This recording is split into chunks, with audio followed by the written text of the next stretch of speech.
I'm going to be completely honest with you here. It's important. I thought the subject matter of glucose was boring until I read your book. And then I was like, oh my God. Jessie Inchauspé, the glucose goddess, is a biochemist, an author, teaching us the best hacks to eat right without giving up the foods that we love. Glucose is your body's favorite source of energy. Your brain cells are using glucose to think, speak, move. So when you flood your body with too much glucose too quickly, what happens is what I call a glucose spike. The more spikes you have, the faster you die. In your book, you talk about these 10 hacks. Yeah. Eat food in the right order. Yeah. After you eat, move. Drink vinegar before you eat. Yeah. You're such a weirdo. Learn the glucose hacks and then just eat everything you love. Like, that's the thing you have to understand. Why do you care about this stuff? Well, I went through my own sort of health journey. It was awful. And I was like, I need to figure out how to fix myself. Like, I need to understand what's going on because otherwise I just don't want to live anymore. It was really to that point. I was like, either I figure out how to fix this or this is just too painful of an existence.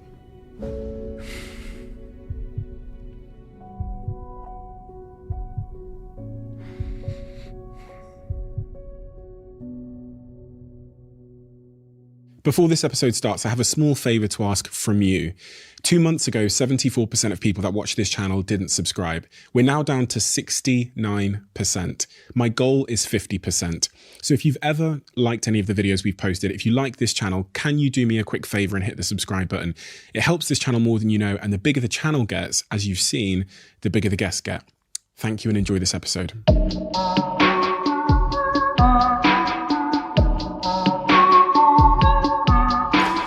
Jessie. Stephen. What is it that you do and why does it matter? I teach people about how food impacts their body. And it matters because most of us are unknowingly eating in a way that causes many of the symptoms that we suffer from on a daily basis.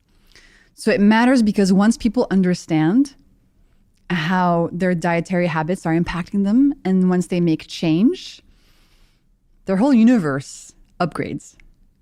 All of the things that they thought were just who they were, you know, the poor energy, the cravings, the acne, the bad sleep, the hormonal issues, all of a sudden they can vanish. And so they kind of reconnect with their true selves once they're past all of those symptoms. Why do you care about this stuff? Many different reasons. One is a personal story. The other is because I see a lot of people suffering from diseases that they don't understand and that unknowingly they're making worse. Right? One big example for me is people who have type 2 diabetes. And a lot of people who have type 2 diabetes are eating in a way that's making it worse, but they think they're eating in a way that's good for them. And that breaks my heart into pieces. You know, I want to give people the power back. I want to give people the information back because the landscape we live in, you know, the marketing messages about food, all the confusing packaging, the confusing advice, the fads, that's really destructive. And so I want to help people like clean all that up. And the personal reason? Well, I went through my own sort of health journey that got me to a point where I realized that health is the most important thing in the world. And if you don't have that, you really don't have much.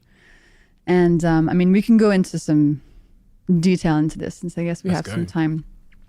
And I don't usually go into detail about this topic. I've sort of learned to, you know, brush over it and just give the short version. I'm not interested in the short version. Okay. Long version. So I grew up super healthy, happy kid, no health issues. Nobody in my family had any health issues. It was very, you know, easy. And then I'm 19 years old and I'm just, you know, becoming a teenager. I'm at the peak of this kind of phase where I really want to be cool and I really want to show that like I'm a badass, you know? And so I'm on vacation with some friends in Hawaii, of all places. And it's 4 of us. my current best girlfriend and 2 guy friends. And we go into the jungle just for a hike. And the 2 guy friends, who are like super fit guys, decide to jump off this waterfall, this like 30 foot waterfall. And they're like, Jessie, you should do it too. And so I was terrified and I did not want to do it, but I really wanted to be cool. I really wanted to be like, I don't care. Like, I can do whatever. Yeah, I'm not scared. So I decided to also jump off the waterfall. Spoiler alert, it was not a good idea. So I'm at the top of the rocks and I'm looking down and I'm like, oh my God. And my 2 friends are down there and they're like, they tell me to land in the water really straight. They say, just make your body like a stick and make sure your feet touch the water first. And as I'm in the air, as soon as I leap off the edge of the cliff, of course, when you're falling, you get that sensation in your stomach. They're like, and I feel that and I just freak out. Like, I am terrified.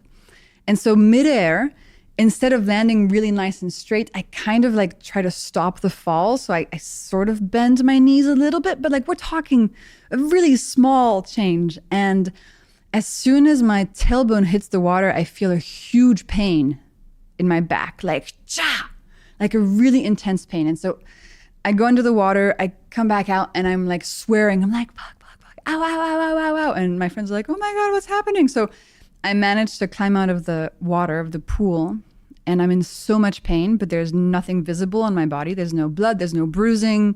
My back looks normal.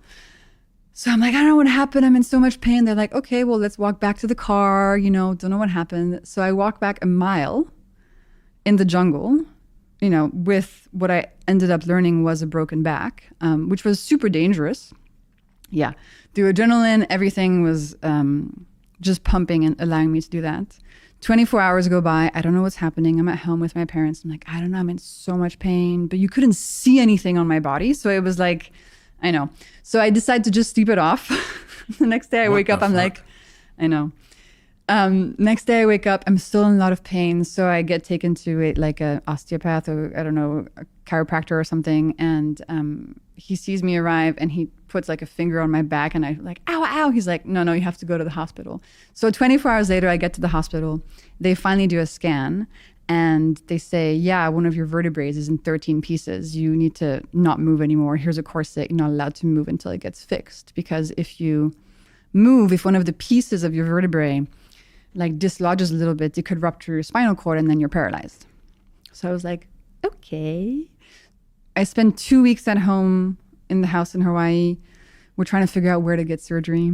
So I'm just in bed. I'm not allowed to move basically, just to go to the bathroom. End up being flown back to Europe on like a medical plane to a clinic in Zurich, an amazing place. Once I get there, another week of waiting until the surgery arrives. So at this point, I'm 3 weeks in, 3 weeks with a broken back, terrified about what's going to happen. I haven't been able to move my body, haven't been able to move any stress from my body. I'm like really not okay. They're giving me painkillers. Like the whole thing is intense. You can't move your body for what, two weeks or so? 3 weeks before the surgery. I was not allowed to move. I had to stay in bed because of the risk.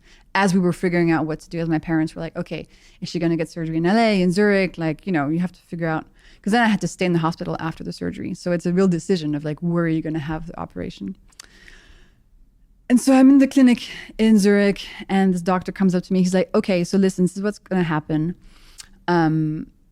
We're going to open your body from the side. We're going to take some organs out, clean up the vertebrae, close the side, flip you over, open from the back, open the spine, put a metal cage in, put the broken bones back in, drill 6 like 3-inch nails into your spine, and then put some rods, and then we'll close you back. Oh, by the way, there's a risk we're going to perforate a lung, but like hopefully, you know, it won't happen. I was like, what the fuck? I was thank you. Yeah. So anyway, all this to say that I was really, really, really, really, really, really scared of dying. It was fucking awful. And I was like, if I wake up on the other side of this, I will be filled with gratitude for like the rest of my life. You know, that was the feeling.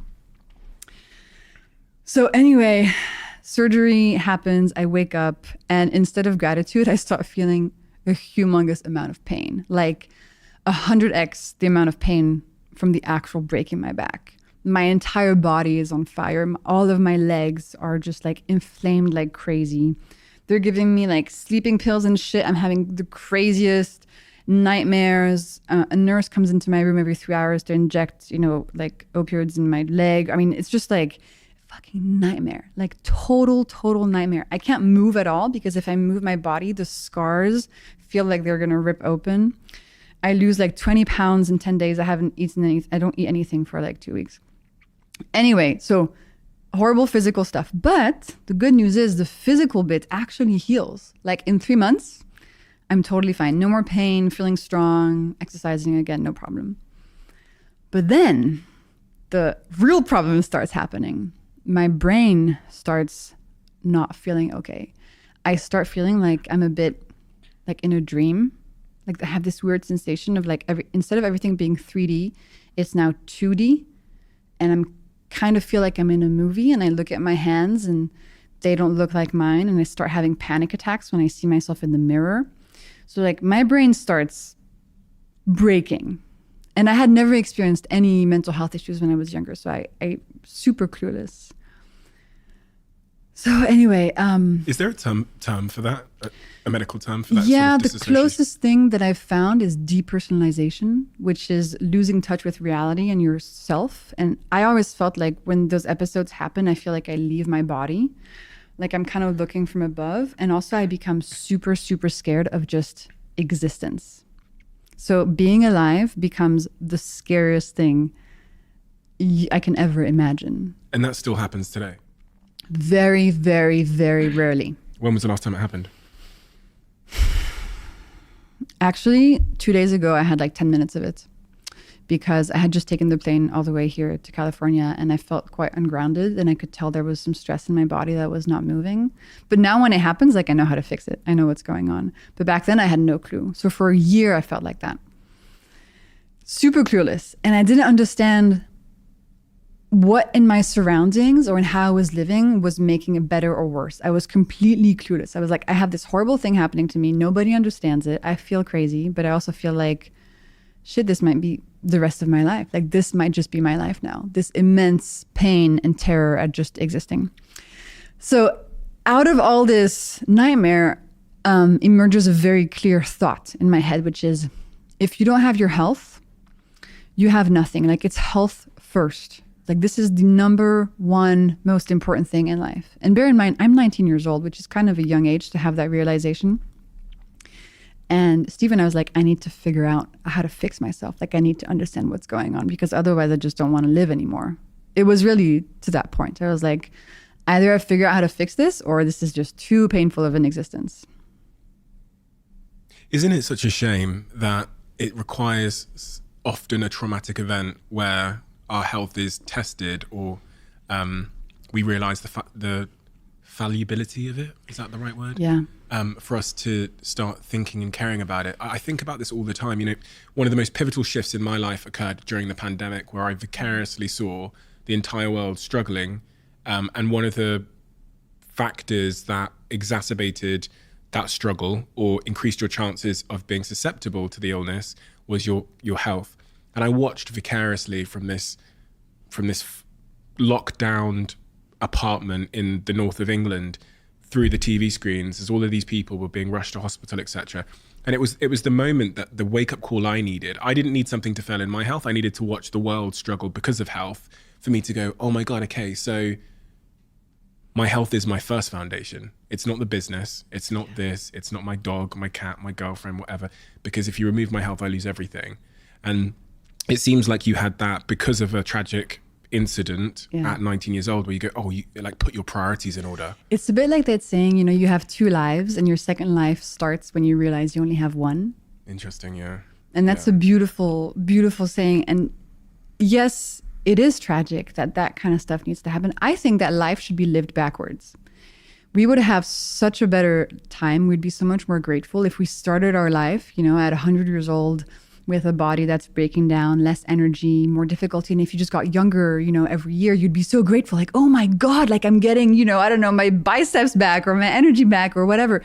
And it's so tragic that we just go through life never realizing the wealth that's just in front of us and complaining about what's wrong, and then not realizing that in 10 years it's going to get worse and worse. But listen, yes, the tragic incident is often a jumping off point for realizing how important health is. Yeah. You wrote a book called The Glucose Revolution, The Life-Changing Power of Balancing Your Blood Sugar. Wrote that book last year. Why did you write a book about glucose? Of all the things in health and food you could have written about, why glucose? Right? It's so interesting. Essentially, after having this realization that I needed to figure out how my body worked, I went on like a quest, with different chapters. And so first chapter was, I was living in London before I was studying mathematics. And I moved to Georgetown in the US, Washington, D.C. to study biochemistry in grad school, to learn about how the body worked. And then I went to Silicon Valley to work in genetics because I wanted to understand our DNA. I was trying to like piece together as much as I could to try to understand how my body functioned, so that I could feel better, so that in the morning I could wake up not terrified of being alive. That was the bar, the bar was quite low. And even though DNA and studying it was interesting, your DNA doesn't give you a lot of information about what you need to do to feel good. Your DNA can tell you, where you're from, what your traits are, maybe if you have an increased risk of a disease in the future, but your DNA doesn't tell you exactly what you need to do. What really matters more in terms of determining how we feel on a daily basis and how quickly we age and if we can just still kayak when we're 65 has much more to do with how we live, how we eat, how we move, our environment, what we do. So I learned that as I was in this genetics company. And when I was there, something incredible happened. I discovered the world of glucose. And now I'm talking about this, on a daily basis and writing books about it. I discovered that my mental health got worse when my glucose, also known as blood sugar, was not healthy, steady, and balanced. I discovered that when my blood sugar levels were kind of like a roller coaster, these episodes of depersonalization happened much more frequently. There was even this one instance where I was able to see my blood sugar levels with a glucose monitor that I wore for a couple of weeks. I was able to see one of the spikes in blood sugar actually triggering the episode. I was like, whoa, I'm finally understanding a clue. How I'm eating and how that affects my glucose levels is then in turn affecting how I'm feeling and my mental health. And for me, that was like the jumping off point. I was like, whoa, this is fascinating. And I just dove really deep into it. And I studied it, for 4 years. I've been talking about it for that long and ended up writing a book about it because it's actually really important for all of us to know about this molecule and to learn to manage it. They call you the glucose goddess. I call myself the glucose goddess. And now they call you the glucose goddess. Yes, exactly. I wanted to find a catchy name after, 2 years talking about this on social media. At first, my account was just my name, Jessie Inchauspé, which is really hard to write and pronounce and spell. So I needed a catchy name. So I was like, glucose girl, glucose gal. And then I thought, glucose goddess. You said there that, watching your glucose monitor, presumably on your phone, it was connected to your phone, you could identify that the causation between a spike in your glucose and mental health implications. But, okay, why else does glucose matter? Yeah, it's a very good question because, not everybody has these depersonalization episodes. So when I first got that piece of information, I was like, okay, glucose is affecting how I'm feeling. Let me see in the scientific papers, what else does glucose matter for? And I went into like a massive deep dive into all of the scientific studies about glucose that I could find. I had like 1,000 tabs open on my computer browser. I just went really, really, really deep. And I discovered some amazing things. So first, I discovered that I was not alone, that most people who don't have diabetes still experience these blood sugar spikes, potentially on a daily basis, without knowing it. And that's a really good piece of information because for years we thought only if you have diabetes should your glucose levels be of any concern to you. It was kind of like either you have diabetes and need to learn how to manage glucose, or you don't have diabetes and like don't even worry about it. Now we know that everybody can be suffering from these spikes without knowing it. So that was a huge revelation for me. And that study was very recent. I think it was from 2018. So when I discovered it, 4 years ago, it had just come out. So I was like, whoa, like stuff is changing on this topic. We're realizing the importance of it for everybody. Second, I was like, okay, let's look at all the symptoms that are associated with these spikes from the scientific studies, right? So the most common symptoms of glucose spikes are things like cravings for sweet foods. Yeah. Multiple times a day. You looked at me as if you know that I have that problem, and you're right. But you should have just said it. I don't like it being indirected. No, I was just curious. Like, no, you were looking do at me feel because you that knew, too? and it's fine. You probably heard me talk about the sweet drawer in my house that I used to have. It's gone now, but none of us are perfect, Jessie. I'm not perfect either. When you say cravings, does that kind of explain why when I have one cookie, I don't have cookies these days, I'm a changed man, but say I were to have one cookie, why I then want another cookie? Yes. But sometimes I'll get into I'm a changed man. Sometimes I'll get into a cookie week. Ooh. Where like I have a cookie on Monday, and because I've had that cookie on Monday, like Tuesday I'm showing up, or Wednesday I'm showing up for a cookie. Wow. And then I can fall out of a sugar cycle where because I've not had sugar in a while, I don't want sugar. Yeah. So what I'm asking there is, does that sugar craving, how long does that last? How do That's a I good get? question. Do you know what I mean? Yeah, absolutely. Because I've wondered if it was like a couple of days, like if I've not had sugar for 3 days, then I don't have the cravings anymore, or is it shorter than that? Well, listen, from the studies, we know a few things. We know that one, like if you have a cookie, so cookies contain, sugar and starches, and sugar and starches are what increase your glucose levels in your blood. So when you have a cookie, up, glucose spike, okay? Increase in concentration, and then a glucose drop after the spike. This drop has been shown to activate the craving center in your brain, literally telling you, Steven, find something else to eat that's sweet ASAP. Go back to the drawer. Yeah. So your brain controls that part of your psyche. Like your brain is telling you to go find something else that is sweet. And so when people have cravings, they often may feel something like, oh, I feel guilty. I feel ashamed. I have no willpower. Like I'm so weak. I'm like, no. It's not your fault. It's absolutely not your fault. The craving you're experiencing now might have been caused, usually by breakfast, by the way, by the breakfast that you had or the thing you ate a couple hours ago. And I call that sort of starting the sugar addiction cycle, right? So let's say it's just one day, you have the cookie, spike, drop, you crave something else.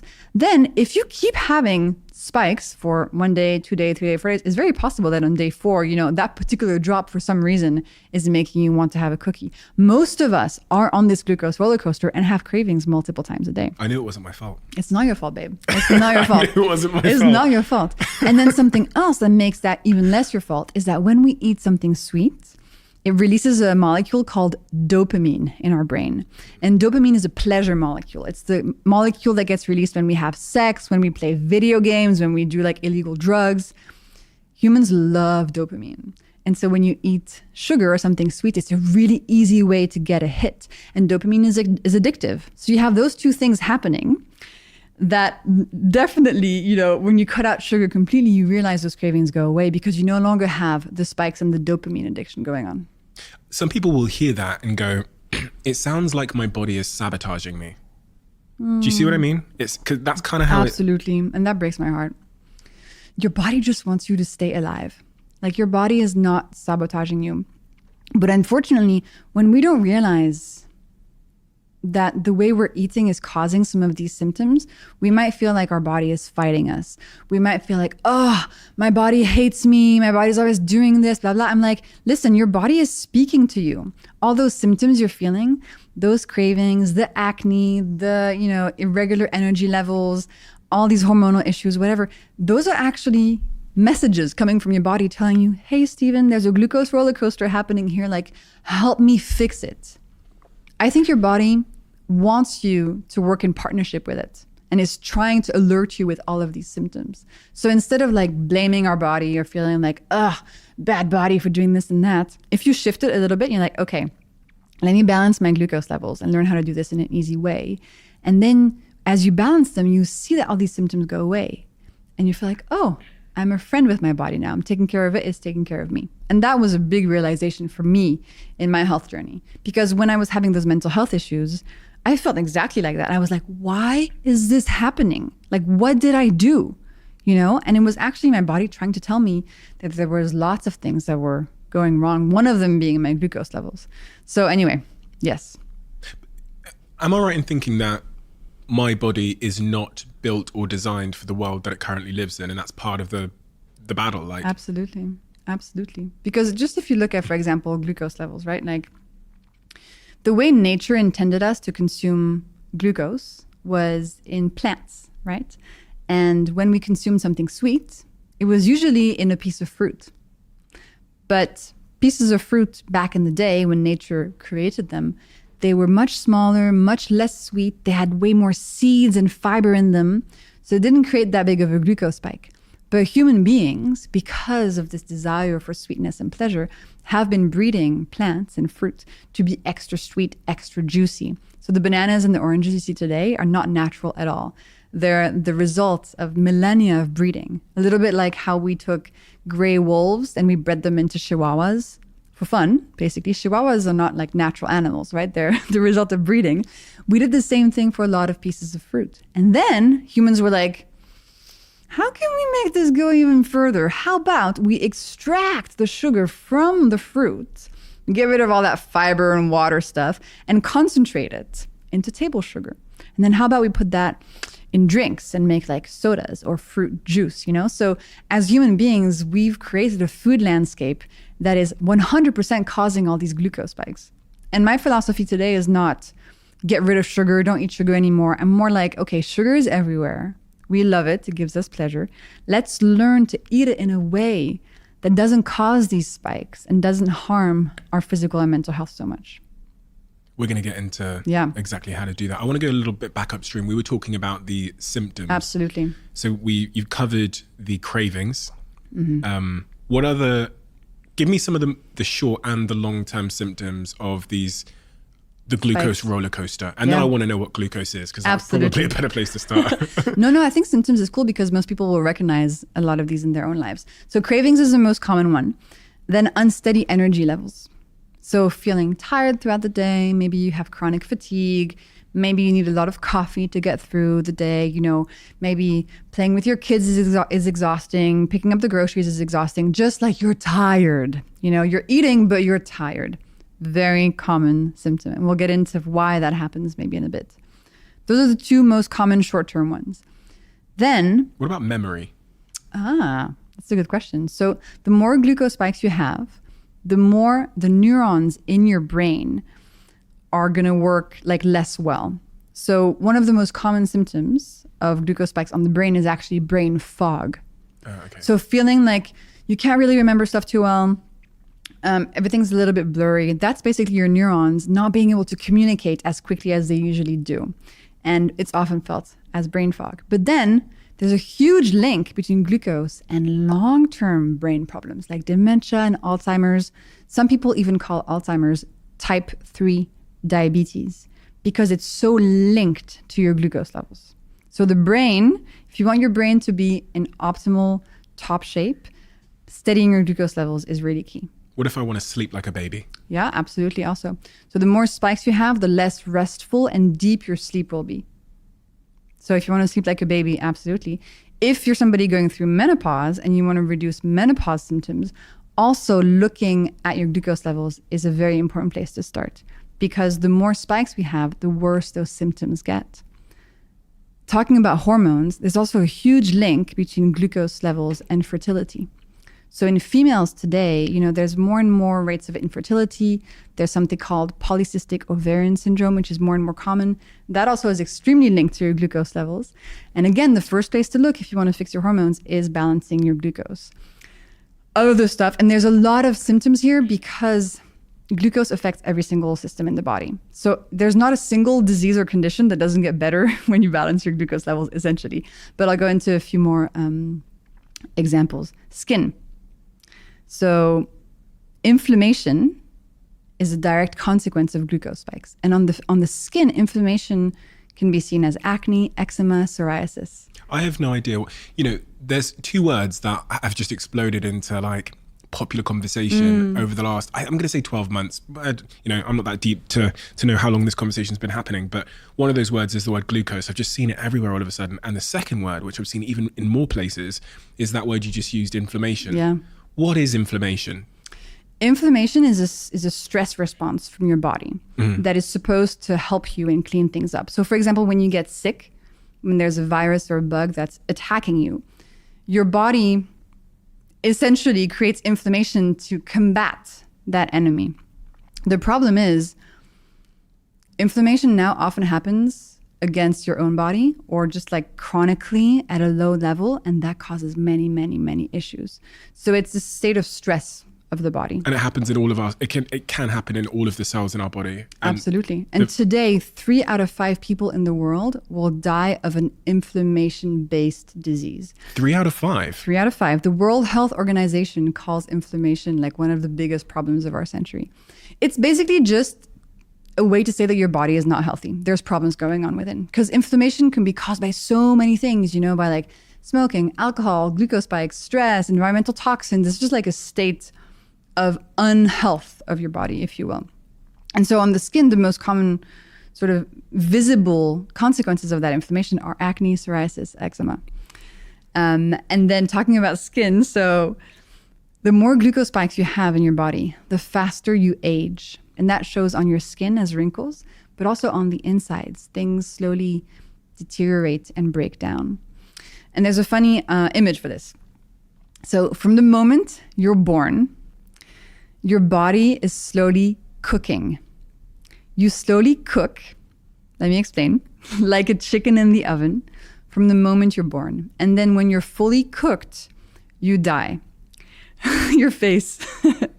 This concept of cooking is basically aging. And it's the technical term for it is called glycation.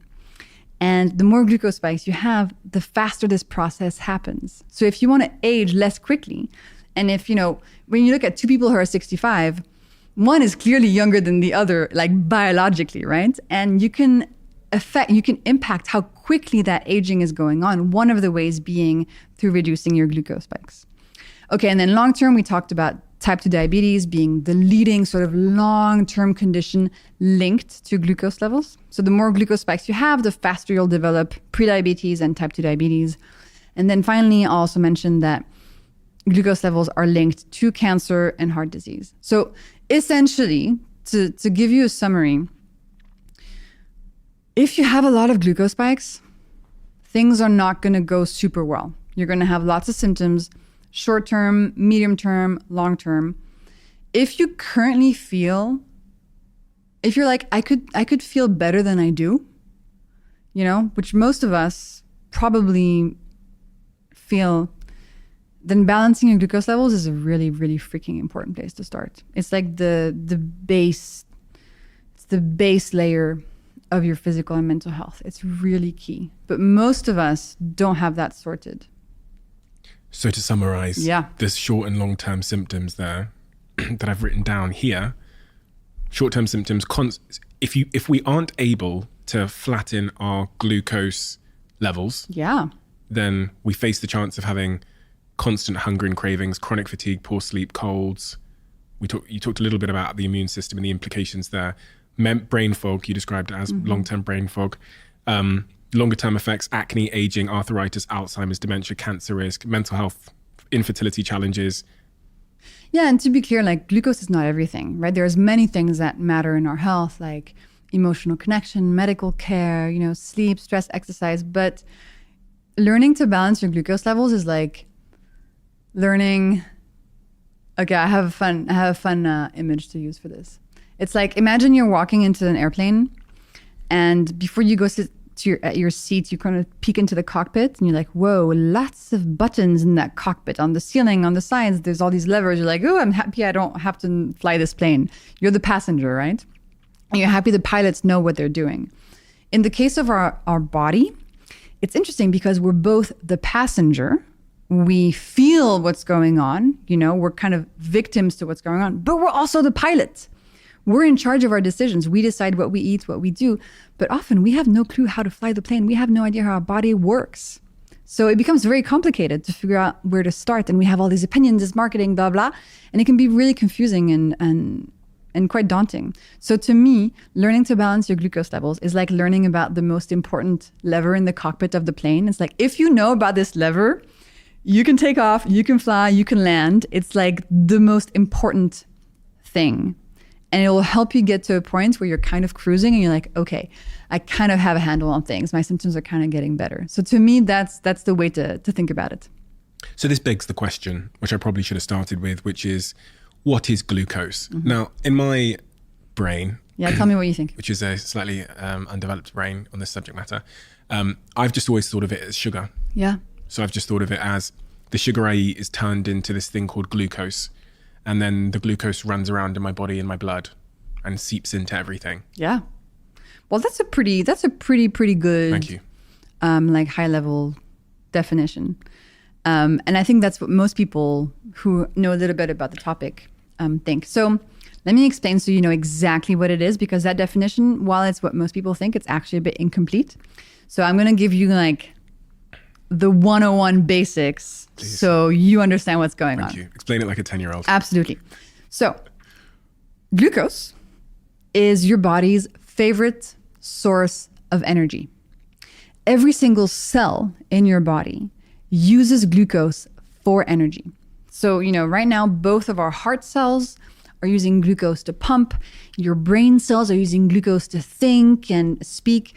My, hand cells are using glucose to move, etc. So every part of your body uses glucose for energy. It's really, really important.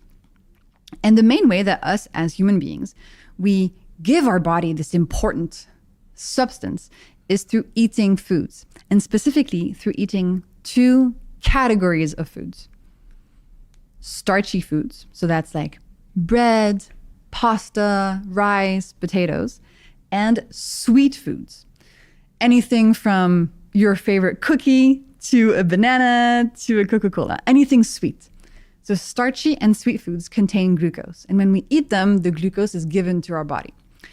So now you might think, okay, I want energy, right? I want to give my body as much energy as possible, great. Right? Yeah. I want to feel good. I want to have energy. So you might think, okay, I should eat as much starchy and sweet foods as possible to give my body as much energy as possible. The cookies are good for me. Well, this is where the whole logic thing breaks down.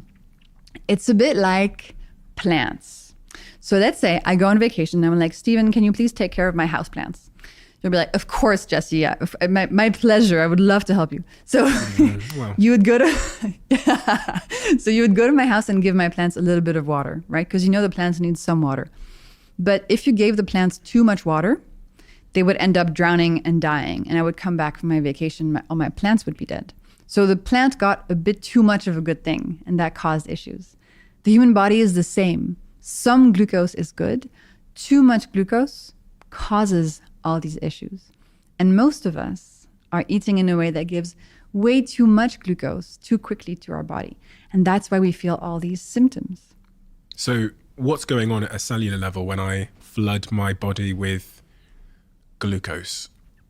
So there are three sort of main processes that I want to tell you about on this topic. So when you flood your body with too much glucose too quickly, what happens is what I call a glucose spike. So a glucose spike is just simply a sort of rapid increase in how much glucose is in your system. So it goes, if you have a glucose monitor, you can kind of see it. It goes like, whoop, it just goes up really fast, the concentration.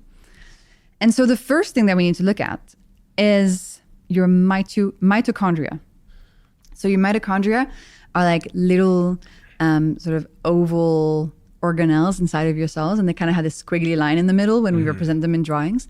These mitochondria are in charge of turning glucose into energy. They're super freaking important. They take the glucose from the food and they do some magic and outputs energy. So you can do stuff like, I don't know, walk, run, think, whatever.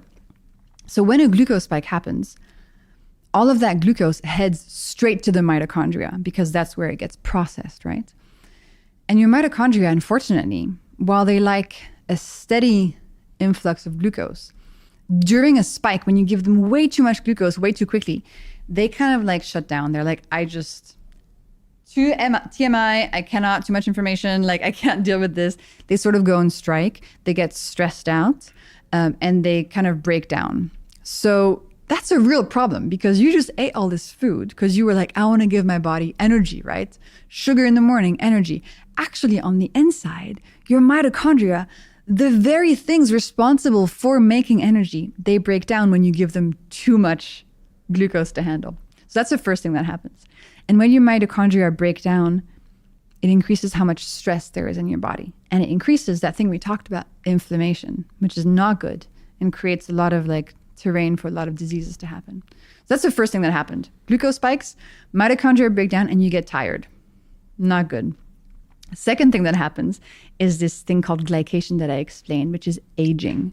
The more spikes you have, the more glycation happens quickly, the faster you age. On the outside with your wrinkles, but also on the inside. So the kayak when you're 65 is going to get harder and harder the more glycation happens when you're young, for example. And then finally, so your body really wants to keep you alive. As I mentioned, like your body is pretty freaking awesome and it's really trying to protect you. And so it has a technique that it deploys when a glucose spike is happening to get that level of glucose down, because it knows like, oof, when glucose is very high, like all this bad stuff happens. So let me get that to go down. Your body releases something called insulin, which comes from your pancreas. And we love insulin. She's dope. She grabs all the extra glucose and she stores it away into your muscles, into your liver, and into your fat cells. And that's one of the ways that you gain fat on your body is by having insulin take this extra glucose and store it away. Can she not just put it in my muscles? Unfortunately, I'll call her and ask. But no, unfortunately, you can't decide where it goes. And then while insulin is cool, like long-term, too much insulin is the cause of type 2 diabetes. So while she's helpful in the short term, long-term, she causes all sorts of issues, especially connected to fertility, which is also something that we might want to talk about. Really fascinating topic. Is that therefore conceivable? You know, I've got a friend that had polycystic ovaries, and she said on a podcast that she has recently that she used to have a problem with binge eating. She talked about it, and as you said that, I kind of connected the two dots that her insulin spikes from her binge eating challenges might have had an impact on the polycystic ovaries and the infertility challenges she'd had. She had very, very irregular periods to the point at one point her period stopped completely. And I was just wondering if there's, obviously we can't diagnose someone we don't know, but I'm just saying, is there a link there potentially? Well, listen, it's hard for me to say, but what we do know is that, you know, polycystic ovarian syndrome is very tightly linked to glucose. So the more spikes you have, I mean, potentially from the eating disorder, but also just a lot of people, even without an eating disorder, have enough spikes to cause this issue. The more spikes you have, the more insulin you have in your body. And then the more insulin you have in a female body, the higher testosterone levels get. And so PCOS, polycystic ovarian syndrome, is kind of like a grouping of symptoms. So cystic ovaries, missed periods, balding on the head, hair growth on the face, acne, etc., that we kind of put into this package of like, this is PCOS. Actually, a lot of these are symptoms of just excess testosterone in a female body. Testosterone being the male sex hormone. So again, if you have PCOS, it's very important to balance your glucose levels to get that testosterone down. It's like the first thing to look at, the first thing to fix. And I get on a daily basis messages from readers who had PCOS, used the hacks that I share, don't have PCOS anymore, got their periods back, were able to conceive naturally, etc. So very tightly linked, glucose and hormones.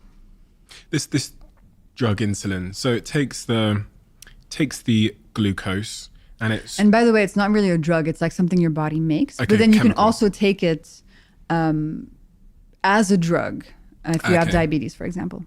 So this chemical insulin, it stores the glucose in my fat, in my muscles, in my liver. Yeah. How does that have an impact then on weight gain and weight loss? So if I've just had a glucose spike, insulin's been deployed. Yeah. She's doing her work, she's storing it in all those places.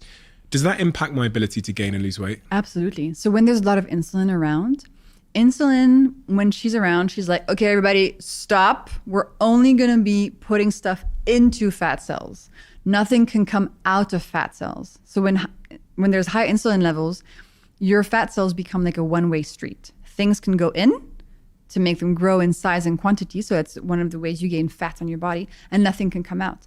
And when people say like, I want to lose fat on my body, what they're really saying is, I want to empty my fat cells so that, my waist size reduces at the same time. So yes, the more insulin, the harder it is to actually lose any fat. I get it. I think I get it now. Is there anything that's like missing from that picture you've painted for me? I now understand the relationship between what I put in my mouth, the impact that has on my glucose levels. It causes spikes and dips. That causes a bunch of short and long-term consequences because of what's going on in my mitochondria and insulin. Is there a next step in that process that I need to be aware of?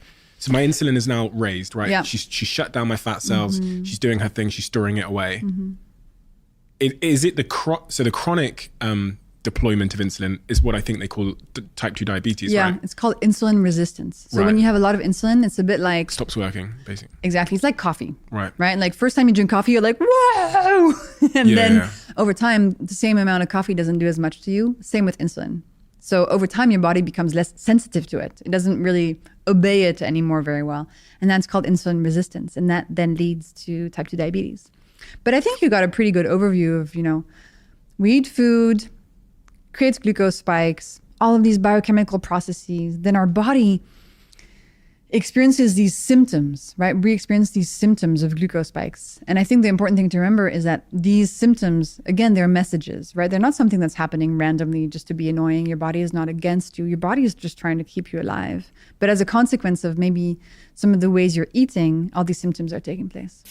Quick word from one of our sponsors. I have to say, I've been on a bit of a journey with this brand because when I started my business in new territories, when we first moved Social Chain to New York City, the first place we went to was WeWork. We moved 4 of our team members out to New York City and we built the business from there. I have to say there's something magical about WeWorks. I've spent the last 2 or 3 weeks in LA in a WeWork, and as you walk in the front door every day, it's almost like that sense of community, that sense of magic, excitement, camaraderie is tangible. And you don't get that when you're working at home. You don't get that often when you're sat in your bed on your laptop. There's something about getting out and getting into a WeWork that makes me feel a sense of entrepreneurship and creativity and building. And the way that WeWorks are designed, both in the way that they offer subscriptions so that you can work on demand, but also the flexibility of the contracts means that it's just the perfect place for businesses to scale their companies. And if you haven't checked out WeWork and you want to, you can go to we.co/CEO and there you can get 50% off a trial day at a WeWork close to you. Ladies and gentlemen, our newest brand partnership will come as no surprise to regular listeners on this podcast. The first episode of 2023, I was joined by the incredible Professor Tim Spector to hear more about his work at a company called Zoe, using data to understand our bodies better so that we can live more fulfilled, higher potential lives. Zoe was born from the truth that our overall health is impacted by our gut health. By helping you to understand how your body is working, Zoe can help you to reduce your risk of long-term disease and increase your energy levels. For me, this is the future. And that is why I became an investor in the company. And that is why they are now a sponsor of this podcast. You can read up about everything they're doing and you can pre-order your Zoe program at joinzoe.com. And they've been kind enough to offer an exclusive 10% off code CEO10. So you can put that code in at checkout, CEO10. Thank you so much. Let's get back to the episode.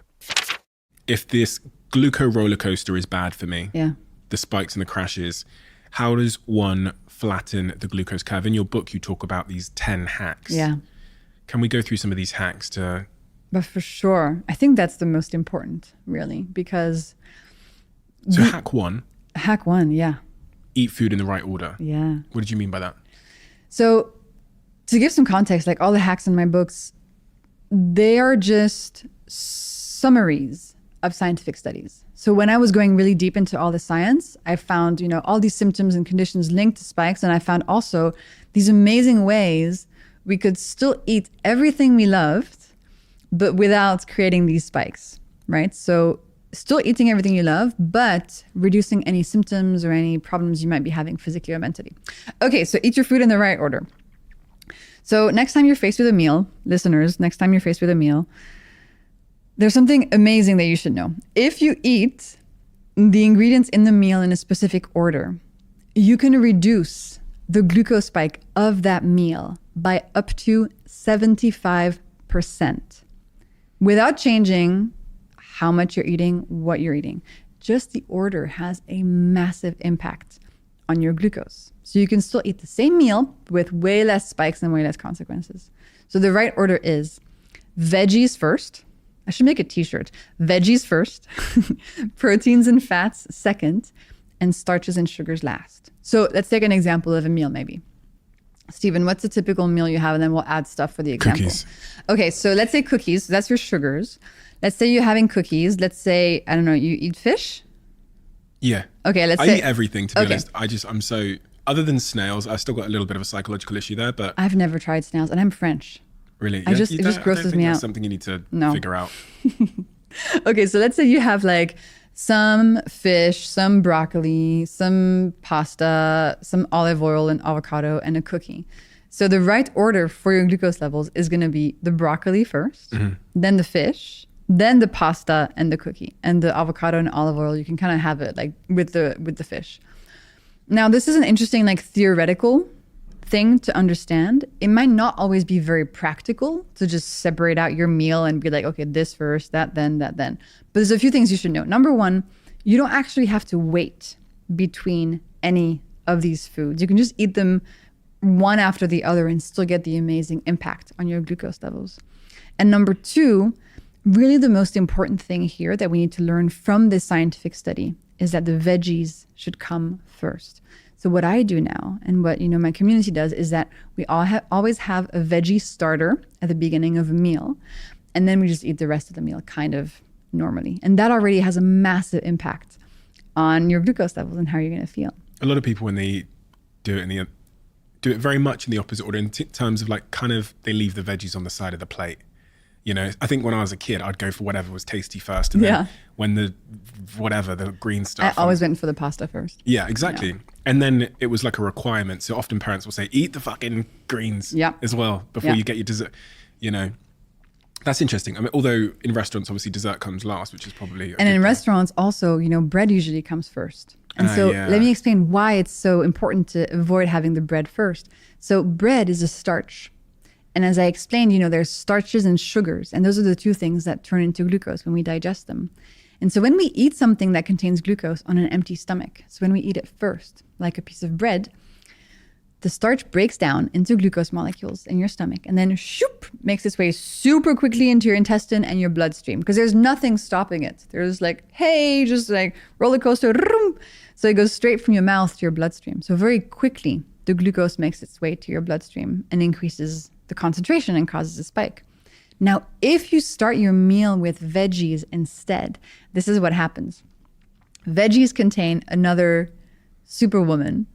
And I love how all my molecules and substances are female. But anyway, she's a superwoman, fiber. Have you heard of fiber before? I love fiber. You love fiber. So veggies contain fiber.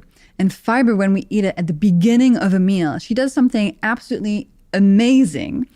When she arrives first in your stomach and in the digestive tract, she makes its way from your stomach to your upper intestine. And there, she deploys itself like onto the walls of your intestine, like in a cool, viscous, protective mesh, and just stays there, protecting you. That viscous mesh that fiber has created is then going to reduce the spike of your meal because all the glucose molecules arriving later on from like the pasta, for example, are not going to be able to make their way as quickly and as much through your intestine into your bloodstream. Because of the fiber shield, the glucose molecules are going to take way longer to make their way into your bloodstream. As a result, you get a smaller spike. But you still ate the same food. What just with some veggies first. I know. She's amazing. So I when I go to a restaurant, you go to some restaurants, they give you bread. Others, like the Japanese ones, give you like edamame. Yeah, that's much better. Yeah, that's a veggie, right? So any type of veggie is going to be really helpful. And I try to make up about like 30% of my meal. And it can be anything. They can be raw, they can be cooked. In my new book, I have like 35 amazing veggie starter recipes. You can dress them. You can put, some, olive oil, vinegar, lemon, cheese, whatever onto it to make that veggie starter feel really delicious, because it's going to protect you so much. And if you're somebody who suffers from cravings in the afternoon or unsteady energy, I think this hack is a really powerful one to try out. I'm a speed eater. I'm going to be honest. I'm not going to lie to you. I tend to eat my meals super quick, and I think the excuse I tell myself, bullshit or not, is that because I'm busy, I just like so you inhale them. Yeah. And when I know, because if I eat something, say with my girlfriend or whatever, she like literally blesses the food with her hands first, and then she like takes her time. I eat super fast too. I'm like treating it like it's a competition, like. Yeah. And she's often said to me, she's like, babe, just slow down, like just. And one of the points that someone raised to me at some point about my like super fast eating habit was that it is bad for me. Now I'm wondering, from what you said there, if the speed in which we eat has an impact on our glucose spikes as well. If I ate slower, could I flatten the curve? Absolutely, babe. Yes. Really? Yes. She's right. Well, yes. Then again, listen, I'm a very strong proponent of like, pick your battles, right? And like, yes, we could all do better in so many different ways, but also, you're a speed eater. That's fine. Maybe you just deal with that. I'm trying to live my best life. Okay. So if you want to slow down aging and do all that, so you can do two things. You can either just eat as quickly as you want, but add a veggie starter at the beginning of your meal, right? That already is going to have very powerful impact on your glucose. I would argue it probably will have a stronger impact than just eating the same meal more slowly, because you're not going to eat the meal over like 2 hours, right? You might go from like 3 minutes to 8 minutes.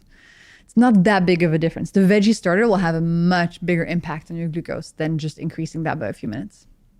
Do you remember hack number 3 from your book? Stop counting calories. That's a ghostwriter check. I can confirm you wrote your book. I did. I had so much fun writing the book. Tell me about that one. Well, so what do you know about calories? Very little. Yeah, it's fine. But tell me like what I think they are. Yeah.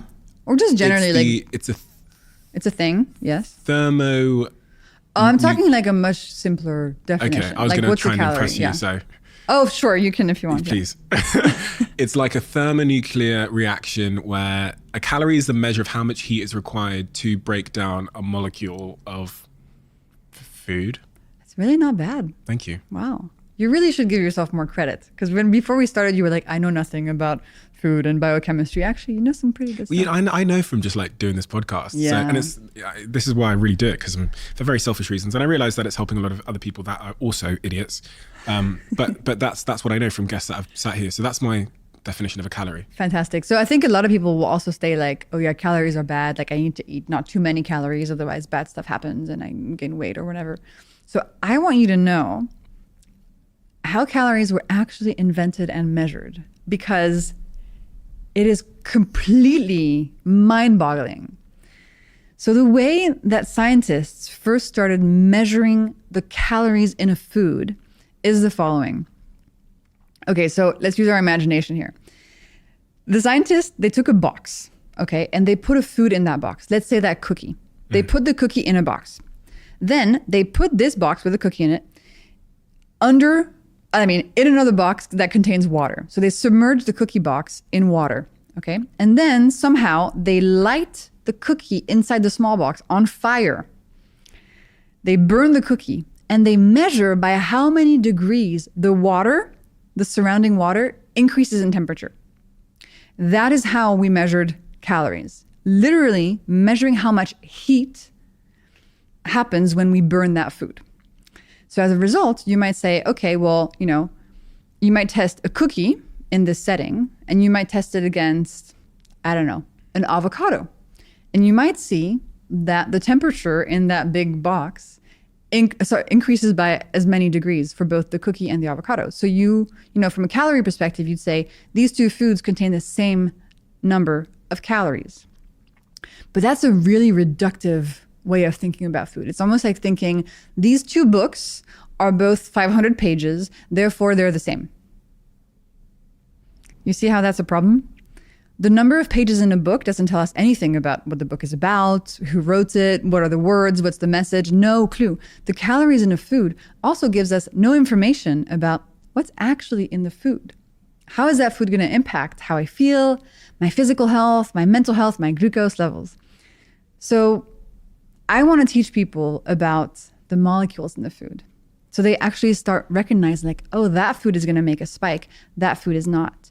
And teaching them hacks so they can, improve their health. And so hack number 3 is called stop counting calories, because essentially what I found is that if people just focus on balancing their glucose levels and using the hacks to do that, and just completely stop counting calories, their health improves significantly. And it's a much nicer world to live in than a world of calorie counting. Because something else you should know, 2 people can be eating the exact same number of calories. Let's say, 2,000 calories a day. But if one person is eating in a way that causes all these spikes and the other one isn't, the spiky 2,000 calorie person is going to be full of cravings, exhausted, inflamed, aging faster, not sleeping as well, could have mental health issues, could have PCOS, could be gaining weight. Like, it's not the same thing. The calories are not really what matters. We need to learn about how the food is actually affecting us.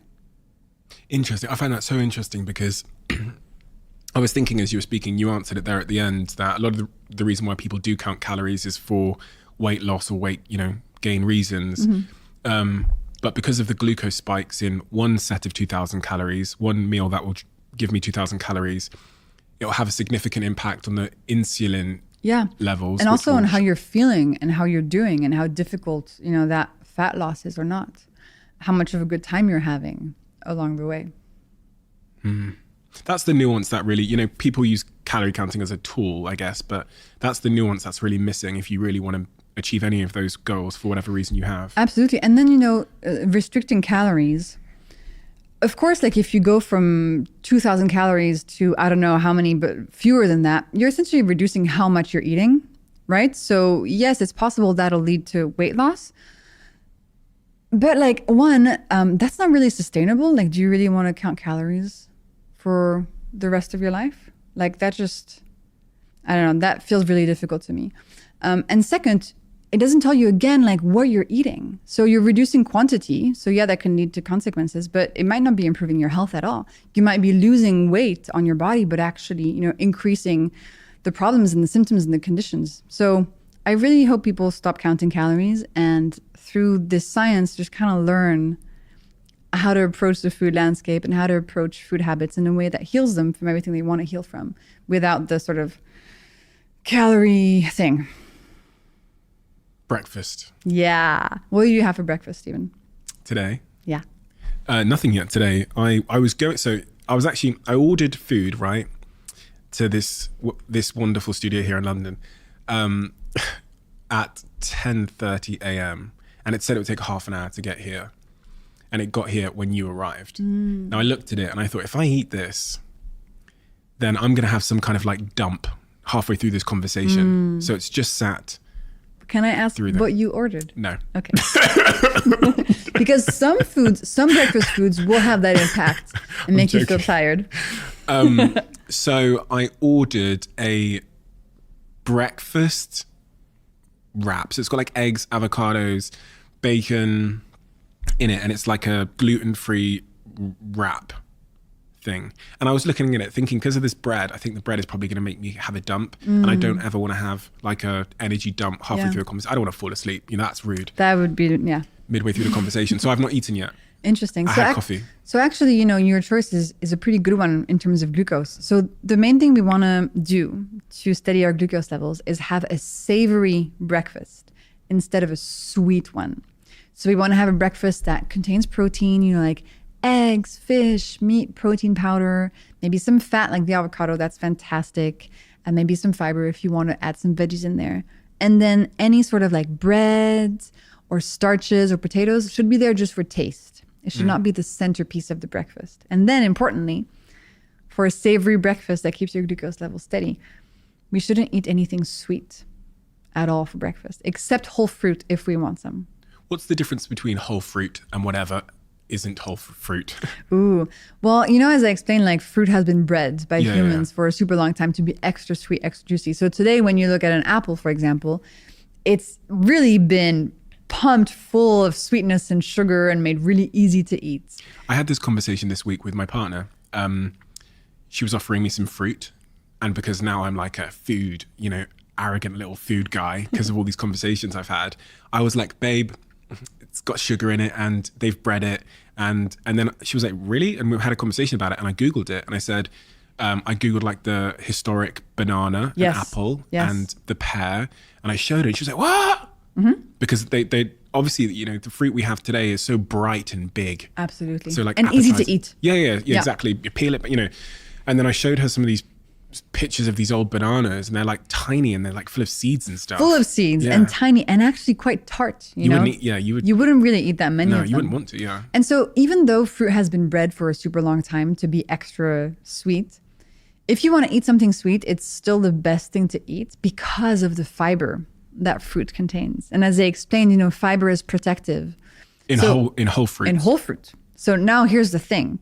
While a piece of whole fruit is the best thing to eat if you want to eat something sweet, the problem starts when we denature that piece of whole fruit. When we blend it, when we juice it, when we dry it, when we puree it, so many different things. So let's take, for example, when you juice a piece of fruit. Juicing is essentially taking away all the fiber, getting rid of all the fiber. The fiber is like the hard stuff, the pulp and everything that's left over.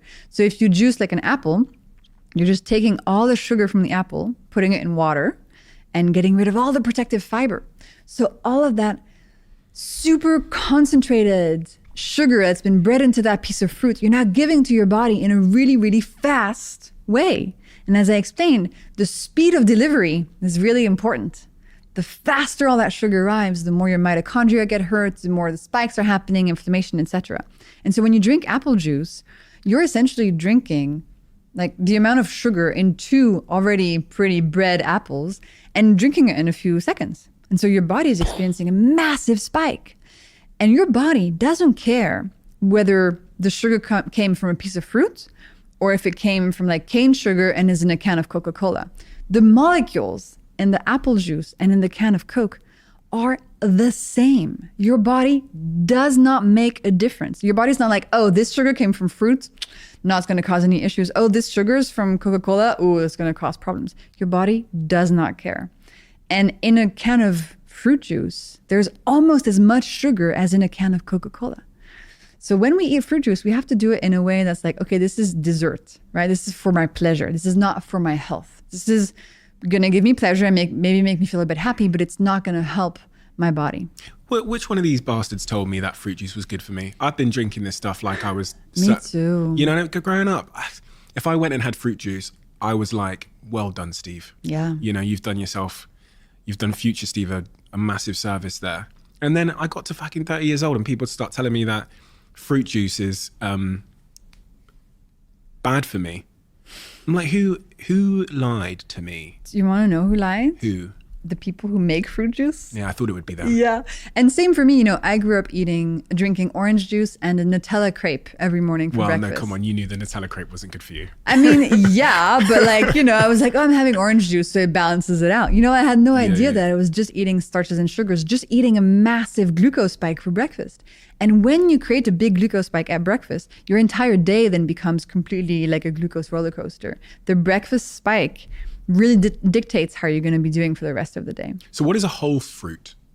A whole fruit is like a piece of fruit that is just you mean just whole. like not processed? Okay. Yeah, like something you can hold in your hand that you buy at the supermarket, like an untouched from the tree.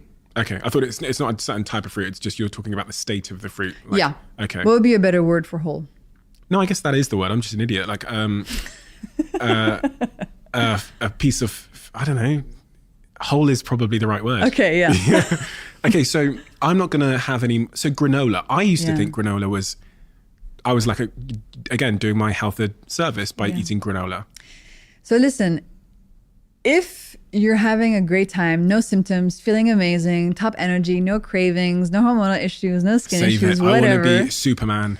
Yeah, like if you're doing fine and you're eating things that are sweet and you're having a great time, I have nothing to teach you. But if you're suffering in one way or another, many of the symptoms we talked about earlier, look at your breakfast and avoid the sweet stuff. So avoid the granolas and the breakfast cereals and the oats with banana and honey in them. Switch to something savory. And I have lots of examples of what's a savory breakfast in my books, but that is really going to help set your day on a much better path and going to help your physical and mental health thrive. You have these 10 hacks in your book, and there was one in particular that there was 9 of them that I thought, I can do this.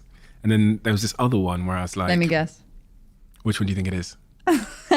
I would say the vinegar one. Is that You're the one? You're such a weirdo. Why did you ask me to drink vinegar before I eat? Can you imagine? Can you imagine me going to a restaurant like, hi, could I just get a glass of vinegar, please, before I... Well, actually, it's happening more and more, Stephen. Why are people doing this to themselves? Okay, by the way... That's my line, by the way. I hear you. And by the way, the hacks are there for people to pick and choose from. Okay. You're supposed to compose with them as you wish. It's not, you don't have to do everything all the time. You don't have to do any of them if you don't want to. It's like information from the science, and then you decide what you do with it. Hack 7, drink vinegar before you eat. Yeah.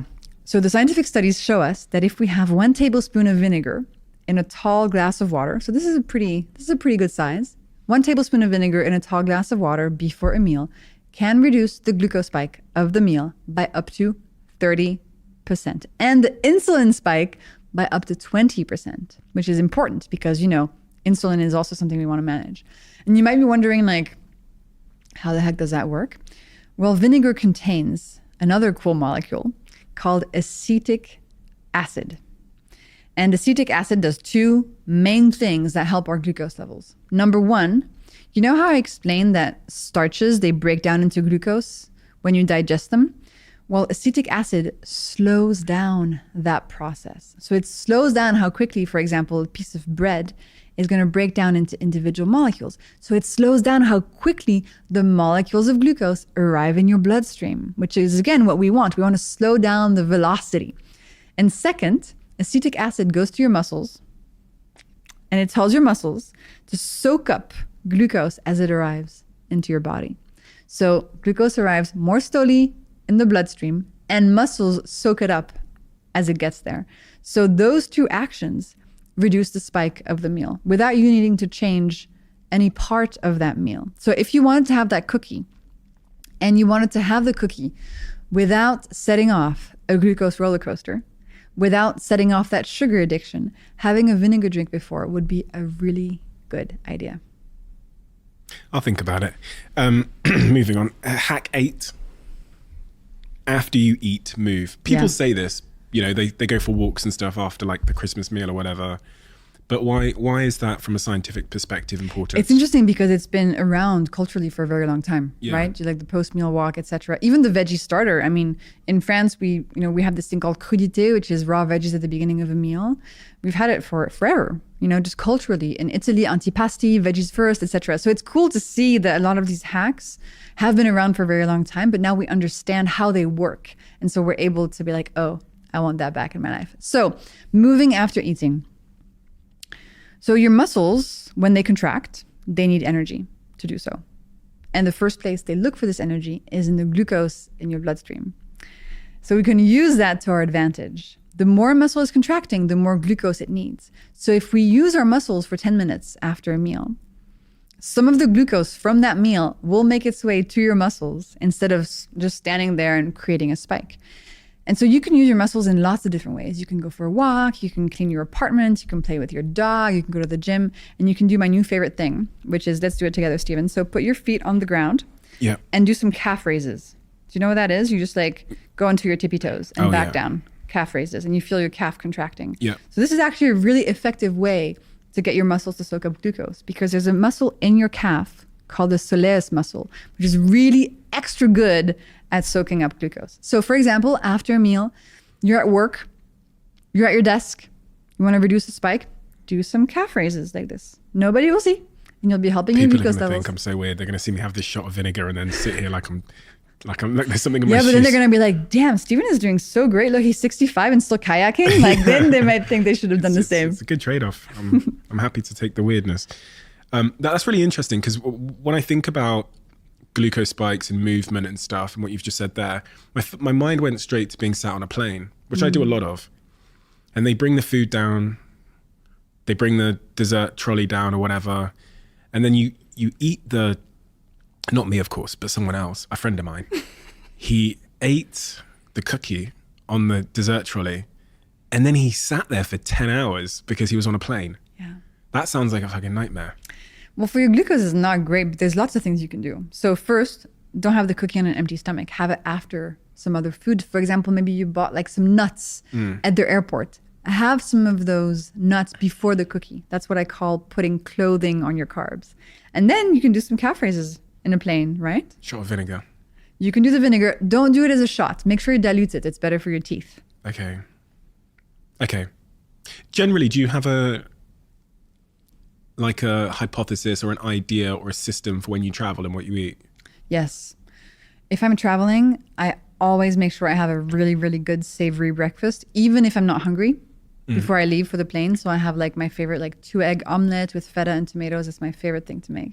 What is your general, walk me through your food. You know, earlier on I was watching your some of your interviews, and the most replayed part of one of your interviews was you describing what you ate. No way. Yes. It was an hour and a half long interview, and at the very, very end of it, the interviewer asked you what you ate on a daily basis. Wow. And that was the highest spike Oh. in the replay time. So I thought, you know, clearly that's what people want to know at home That's right now. interesting. So in an idyllic Jessie day. Okay. So my favorite 2-egg omelets for breakfast. Give me timings as well. Oh, wow. Phew. I mean, that depends. My days change so much. I don't know, like. On an idyllic day, based on the science, if you were being Superwoman. Okay, I'm just going to take a shot in the dark here. Okay, I wake up at 7:45, have breakfast at 8:15, 2-egg omelets with feta and tomatoes. And then that makes me feel pretty good and full until lunch. At lunch, I usually will have like a big ass salad. So like maybe some spinach, quinoa, everything mixed together. I could put some vinegar dressing in there to reduce the spike. Salmon, avocado, cheese, like a nice big, like yummy thing. Then inevitably in the afternoon, I want to eat something sweet because I love sugar. Like that's the thing you have to understand. Like I love sweet foods. And that's one of the reasons that I figured out all these hacks, because I was like, I need to reduce my spikes because I want my mental health to improve, but I don't want to give up my chocolate cake. Like that's just not happening. So anyway, inevitably in the afternoon, I'm like, time for some sweet foods. So I'll do lots of hacks around that. I'll do the vinegar hack before the chocolate cake. I'll also do another hack we haven't spoken about yet called putting clothing on your carbs. And so that means when you're eating starches and sugars, add some protein, fat, or fiber to them. So for example, I have the chocolate cake with some Greek yogurt, which is actually a freaking delicious combo as well. So I'll do that, and then I'll go for a walk, or I'll go to the gym, or I'll use my muscles. So I'm getting all the pleasure from the cake with less of an impact. And then in the evening is usually when I have more time to have like a more like longer meal. So I'll do veggie starter, some nice whatever proteins and pasta afterwards. And then usually I don't really want anything sweet after dinner because I've had the sweet thing in the afternoon. That would be my, common food habits. But then today, for example, I woke up at 5:45 because I had this shoot to go to in the morning before coming here. And so I just grabbed some ham from my fridge and I have it in my bag now. And I just started munching on some ham in the morning because, again, a protein-centric breakfast is really key to making sure you have lots of energy all day. And I wanted to come here and have a lot of energy, So I was like, I need to be really good about my savory breakfast today. So I just had that. So going back then to my breakfast today. Yeah. Ahead of doing this podcast, these podcasts sometimes last, 2 hours, 3 hours, whatever it might be. What should I be eating in your view to stay high energy, to stay focused, et cetera, and what should I not be eating? So you should definitely avoid granola, anything sweet, right? You want to think about, protein at breakfast. So actually your breakfast wrap was pretty good, I would say, because it has eggs, it has avocado, it has, some fats, some protein. That's pretty good. And as long as the wrap is not like a huge amount of bread, you're fine, because it's fine to have bread or starches in the morning for taste. So to me, that would feel like a really good option. And if you do get tired after eating something like that, maybe you're having a bit too much food. That can also be a thing. So maybe have half and you should feel pretty good. Okay, that's good to know. I always wonder. And then, a lot of people, they're sad to give up their sweet breakfast foods. And here's another hack you can use It's, you can still have that sugar, but have it as dessert after lunch or after dinner instead of like in the morning on an empty stomach. So it's not about cutting anything out. It's about learning to place the foods and organize them in a way that keeps your glucose levels steady so that you don't kick off the cravings roller coaster where you feel so controlled by all the sugar and the food around you.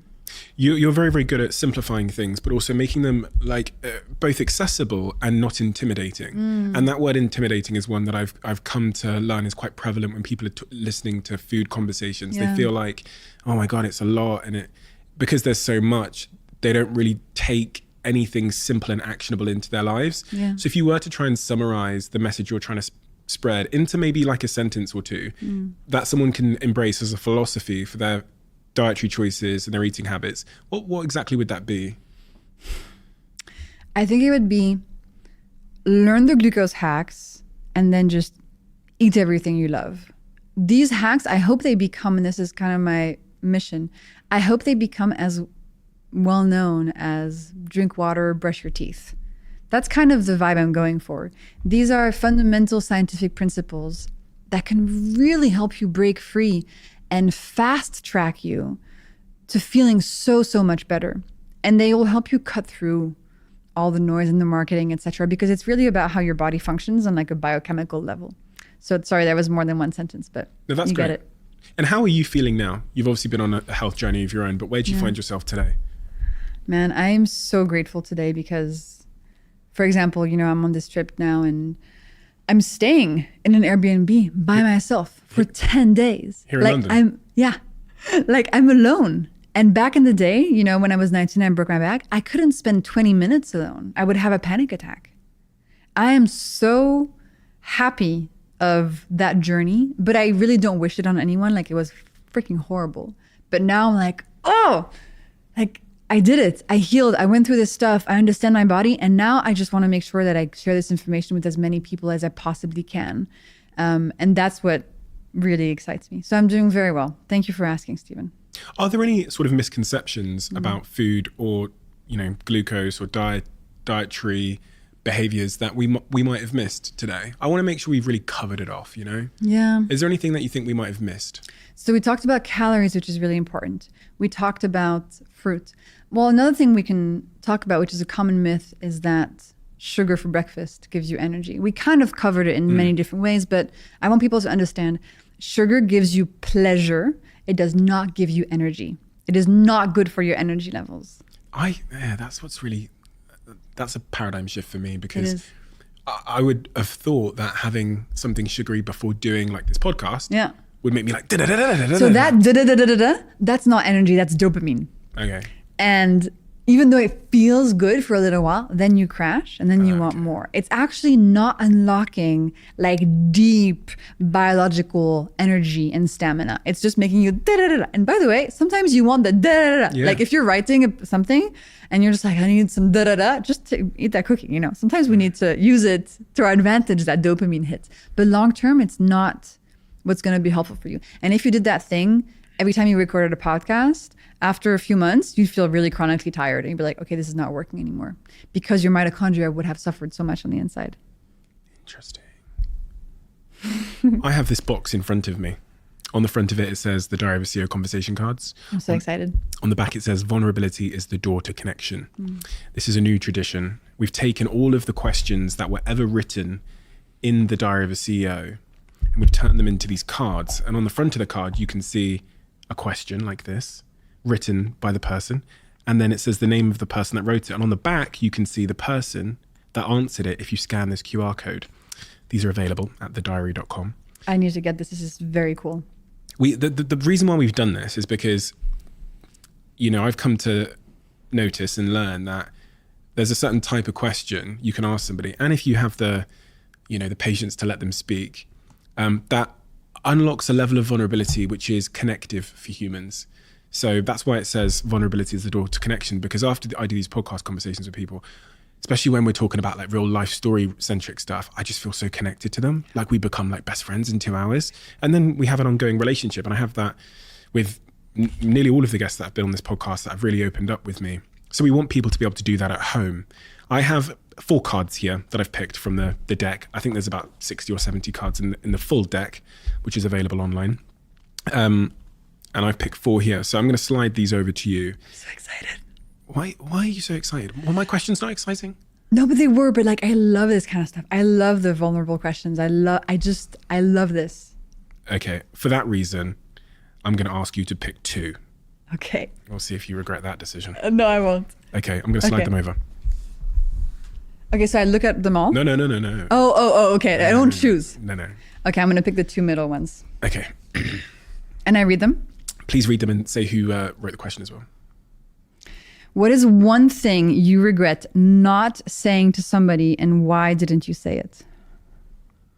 Who wrote that question? Nick Jones. He's the founder of Soho House. Yeah. Ooh, this is an interesting one that's coming to me. And I still have time to say it, so that's good. I wish I had spent more time talking to the surgeon that operated on me.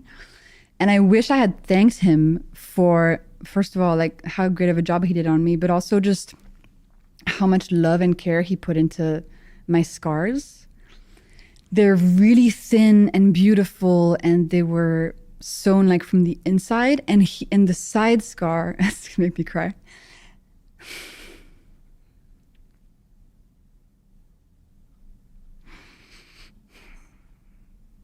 It was really sweet because the side scar, he put it just in like the crease of my waist so that you can't even see it, you know? And it was just such a sweet touch that he did. And so I guess I could write him a letter.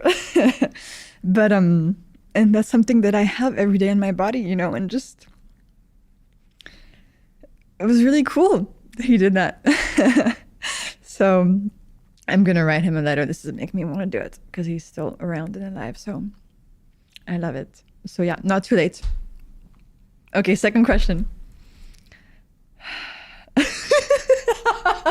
Tell me something you have never told anyone before. Oh my God. I'm such an open book. It's tough. Something I've never told anyone before.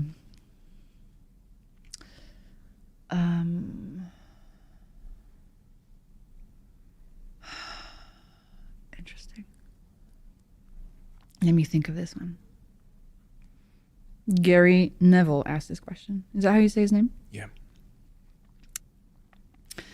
Well, yesterday I spoke to my dad on the phone, and he seemed sad. And that made me sad. And I just want him to be happy. That's all I can think of. He sounded sad. Yeah. He doesn't talk a lot about his feelings, and I could just tell that he was sad.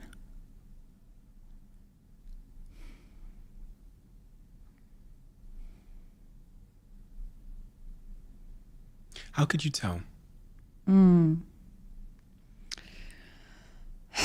I think just in the tone of the voice, you know, and he was in Paris and he thought I was there too. And so he wanted to see me, and I was like, oh, I'm not in Paris right now. And I could just tell that he would have really liked to see me. And so that made me sad that I was, you know, not there. You have a suspicion why he's sad, don't you?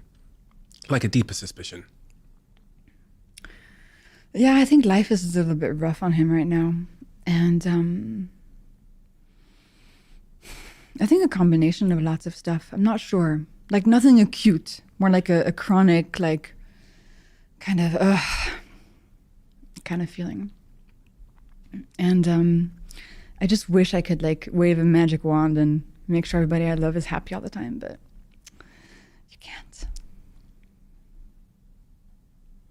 A lot of people struggle with that, especially with their parents. You almost see like a decaying in their energy and joy for life, and it's slow. Yeah. And it's like almost quite chronic, isn't it? Like a lot of the subject matter we've talked about today, like inflammation, it's almost like a psychological inflammation that when you know, they get to a certain stage. Sometimes it happens earlier, but you almost see people characterize it as being like grumpy old, I see. or like sad old or whatever. I wonder what that is. I wonder what the like psychological nutrient that's missing. Is it connection? Is it a sense of purpose? Is it I mean, it has to be said, it's not everybody, but there is I'm not sure. I think it's also like the unexamined aspect of life. I feel like if you've gone to therapy and you've done work, you kind of have tools to like, change the things you want to change in your life and put boundaries and like do things. And I think a lot of people don't have really those tools yet. And in the same way that they don't have the tools around food and how to just make themselves feel better. I think it's, to me, it feels like a tool thing. I don't know. Maybe it's just because, that's my own experience of things, but. I think those tools are most absent in men, typically. Those tools about expression and opening up and vulnerability. And it's much of the reason why I love doing this so much. Yeah. Because we get to have these kinds of conversations and they are medicinal in many, many ways, And these cards are really wonderful because I feel like even if you're somebody who doesn't tend to open up very much, like the fact that the card is asking the question makes it totally... It was random as well. You picked it. It wasn't me. So yeah, but just generally, like I think everybody should play this. Yeah. It's so important because it's really hard to ask these questions and it's really hard for people to take them seriously and be like, I'm actually going to answer this. But the card medium, and especially, it's so beautiful, the handwriting. I love it. It's a really lovely idea. It's quite interesting. I was just thinking when you said that, the reason why it's different from me just asking you those questions versus you selecting one and it being on this sort of middle ground inanimate object is because it removes the agenda from the question. Exactly. You know what I mean? Like it doesn't come with an agenda. Yeah. So it's almost like you asked yourself it, right? We do have the old tradition, which was asking you the question. Yes. In the book. Do it. I'm ready. Okay. Do it. Ooh, this is a tough one. Oh, yeah? Do it, Stephen. You have my permission. Okay. The person you cherish most in life dies tomorrow. You have a 60-second phone call with them. What do you tell them?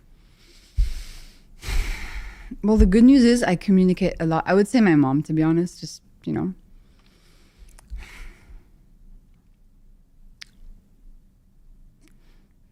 would say, I'm gonna cry again.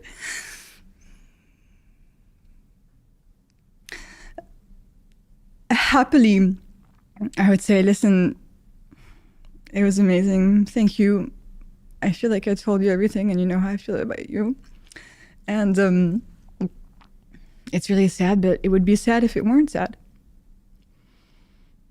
That's what I would say.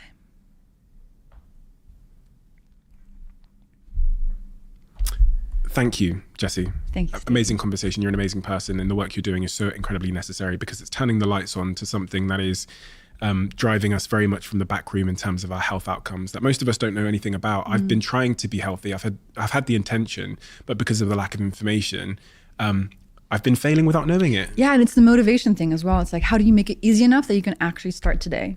Amen. Thank you so much, Jessie. Everybody can go find your work. Everyone will be able to find you on the internet.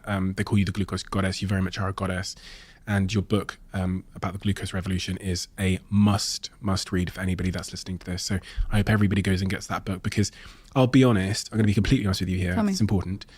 I thought the subject matter of glucose was fucking boring until I read your book. Nice. And then I was like, oh my God. Yeah. And I think a lot of people who are in the camp I was in will probably feel the same way. So take my word for it. It's an incredible book and it's a must-read book. Thank you, Stephen. And I have a new book, The Glucose Goddess Method, that just came out. And what is I've not read that one. What's the distinction between the two? So Glucose Revolution is like the everything, all the science, the stories, the backstory. The Glucose Goddess Method is a 4-week guide to actually get started. Like the actionable. Yeah, it's like, okay, week 1, breakfast. Here are all the recipes you can use. Week 2, vinegar. Here's what you do. Week 3, veggie starters. So it's yet another layer of help to actually help you start today. Incredible. That's what I need to read next, Yay. isn't it? That's what I'll do. Thank you so much, Jessie. It's an honor. Thank you, Stephen. Over the last couple of, how long? Maybe 4 months, I've been changing my diet, shall I say. Many of you who've really been paying attention to this podcast will know why. I've sat here with some incredible health experts. And one of the things that's really come through for me, which has caused a big change in my life, is the need for us to have these superfoods, these green foods, these vegetables, and then a company I love so much, and a company I'm an investor in, and a company that sponsored this podcast and that I'm on the board of, recently announced a new product, which absolutely spoke to exactly where I was in my life, and that is Huel.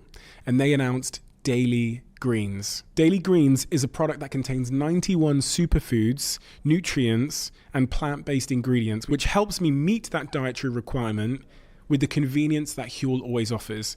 Unfortunately, it's only currently available in the US, but I pray that it'll be with you guys in the UK too. So if you're in the US, check it out. It's an incredible product. I've been having it here in LA for the last couple of weeks, and it's a game changer.